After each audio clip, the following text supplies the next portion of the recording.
Monsieur le Premier ministre, Monsieur le Président du Conseil national de transition, Monsieur le Président des institutions de la République, le professeur Diongouna Traoré, ancien président de la République du Mali, Mesdames et Messieurs les ministres, Mesdames et Messieurs les ambassadeurs, distingués invités, Mesdames et Messieurs, je voudrais avant tout propos souhaiter la chaleureuse bienvenue chez vous, au Mali, terre de la Djatigia, à mes frères, les excellences, le capitaine Ibrahim Traoré, président du FASO, chef de l'État,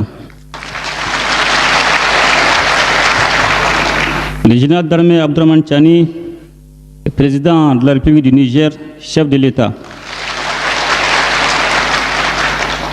ainsi qu'à tous les membres de vos délégations respectives. Oh, bismillah. Le peuple malien est particulièrement honoré de vous recevoir une fois encore à Bamako, à l'occasion de la deuxième session du Collège des chefs d'État de la Confédération des États du Sahel, AES. Permettez-moi de rappeler le contexte qui a présidé à la création de notre confédération en 2023. Le pays frère du Niger faisait face à une menace existentielle provenant, hélas, de certaines initiatives portées par des pays africains. Conscient du danger qu'une telle démarche faisait peser sur l'ensemble du Sahel et convaincu que seule l'union permettrait de surmonter nos épreuves, nous avons décidé de constituer un front commun afin d'éviter que ne se reproduise dans notre espace le scénario tragique survenu en Libye en 2011. Ce fut là l'une des premières expressions majeures de solidarité au sein d'une AES alors naissante. Par la suite, le 6 juillet 2024 à Niamey, l'AES dans sa forme actuelle a été instituée. Elle est née d'une prise de conscience partagée, celle de la nécessité d'une réponse commune face aux menaces sécuritaires, politiques et économiques qui affectent la stabilité de notre espace confédéral, notamment les groupes armés terroristes, le banditisme transfrontalier ainsi que les diverses formes d'ingérence extérieure. Depuis lors, la Confédération AES a su poser les fondations d'une coopération renforcée et intégrée entre ses États membres. Durant cette première année d'existence, au cours de laquelle j'ai eu l'insigne honneur d'assurer la présidence inaugurale, notre Confédération a affirmé sa détermination à prendre en main son destin avec pour boussole l'intérêt exclusif et le bien-être de nos populations.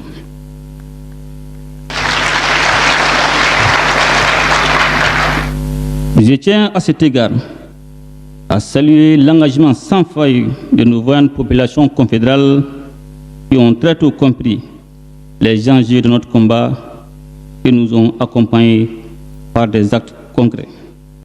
Leur remarquable résilience, saluée par certains et incomprise par d'autres, n'est que le reflet de leur adhésion à nos choix stratégiques et aux idéaux portés par l'AES.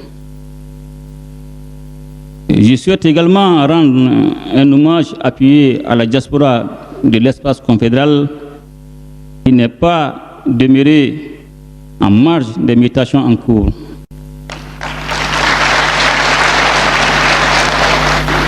Elle s'est mobilisée par des actions de sensibilisation, de contribution et de soutien autour des objectifs de notre confédération. J'ai saisi enfin cette occasion pour exprimer ma profonde gratitude à mes frères, leurs excellences, les présidents Traoré et Tchani, pour leur solidarité agissante à l'égard de la population malienne qui, qui, depuis l'annonce de la tenue de cette deuxième session, subit un terrorisme économique d'une ampleur sans précédent, dont l'objectif est de pousser nos braves populations à la révolte. Malgré cette campagne néfaste, l'AS tient et tiendra face à l'adversité. Il y va de notre survie. Excellences, Messieurs les Présidents, Mesdames et Messieurs, distingués invités, je voudrais à présent faire un bilan des acquis de la Confédération AES autour de ces trois piliers: défense et sécurité, diplomatie, développement. Sur le plan sécuritaire, la coordination entre les forces armées des États membres est devenue une réalité dès les premiers jours de la création de l'AES. Des progrès significatifs ont été enregistrés, permettant entre autres un contrôle renforcé des zones frontalières et une amélioration de la sécurité à l'intérieur de nos États, réduisant considérablement la liberté d'action des groupes armés terroristes. Grâce à l'engagement et au professionnalisme de nos forces de défense et de sécurité, plusieurs milliers de terroristes ont été neutralisés, des centaines de sanctuaires détruits et des quantités importantes d'équipements ont été saisis. Je me réjouis par ailleurs du déploiement progressif de la force unifiée de la Confédération AES, appuyée par des projets de protocoles et des modalités pratiques désormais définies, en vue de répondre efficacement aux défis sécuritaires. Notre Confédération demeure résolument engagée à développer ses propres capacités militaires et sécuritaires en consolidant la force unifiée AES et en renforçant la coordination interarmée. Au-delà d'actions strictement militaires, des initiatives civilo-militaires ont été entreprises dans les zones libérées afin de restaurer l'autorité de l'État, renforcer la coopération entre les forces de défense et les populations et favoriser la cohésion sociale. Ainsi, je voudrais rendre un vibrant hommage à toutes les victimes civiles et militaires tombées sous les coups de la barbarie humaine. À leur mémoire, je vous demande d'observer une minute de silence.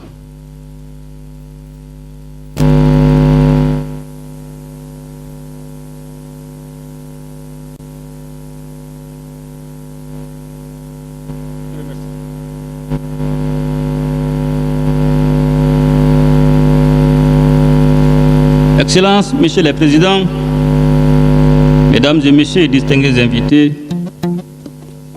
sur le plan diplomatique, la Confédération AES a émergé dans un environnement géopolitique complexe, marqué par les retours des rapports de force, les jeux d'influence et les tentatives d'ingérence.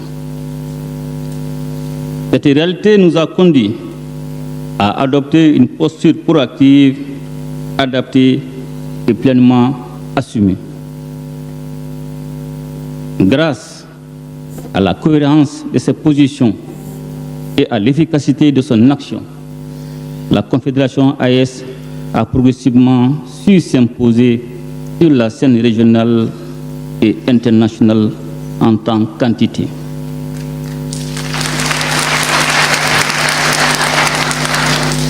Plusieurs États et organisations internationales comprennent désormais que l'AES constitue un interlocuteur incontournable dans le Sahel.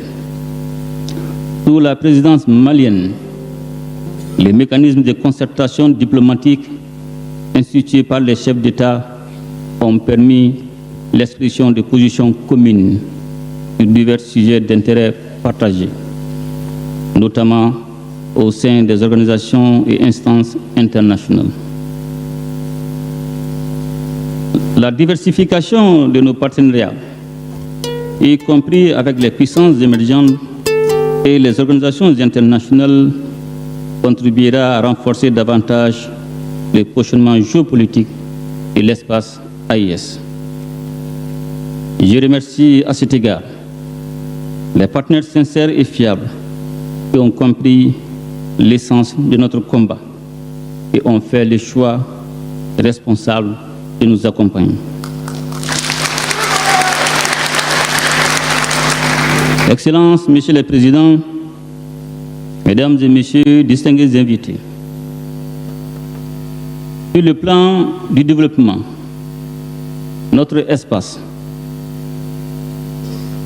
trop souvent qualifié de pauvre et sous-développé, dispose en réalité d'immenses potentialités agricoles, minières, industrielles, ainsi que d'une démographie favorable. Notre ambition est de bâtir un développement harmonieux fondé sur l'exploitation souveraine de nos ressources au profit exclusif de nos populations et sur la valorisation de notre patrimoine culturel. À cet effet, des initiatives structurantes ont été engagées, notamment la création de la Banque confédérale pour l'investissement et le développement, dotée d'un capital initial de 500 milliards de francs CFA, ainsi que la mise en place du prélèvement confédéral qui constitue des leviers majeurs de financement de nos projets. La télévision AIS que nous venons d'inaugurer contribuera au renforcement des liens entre nos populations et la lutte contre la désinformation dont notre confédération fait l'objet depuis sa création.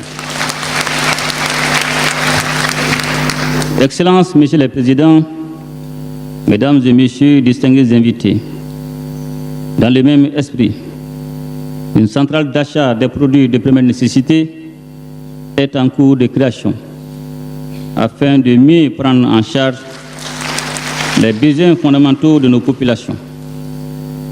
Par ailleurs, afin de faciliter la libre circulation des personnes et des biens dans notre espace, des documents de voyage tels que le passeport AIS, la carte biométrique AIS ont été mis en circulation.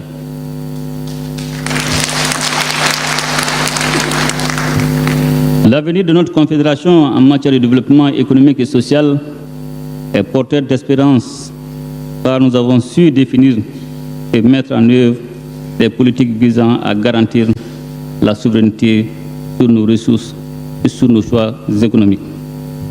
Comme perspective, la poursuite des chantiers et d'importants projets d'infrastructure pour le désenclavement interne et externe de la Confédération AIS sont en cours de réalisation, à savoir une compagnie aérienne, une autoroute et un chemin de fer reliant Bamako, Niamey, Ouagadougou.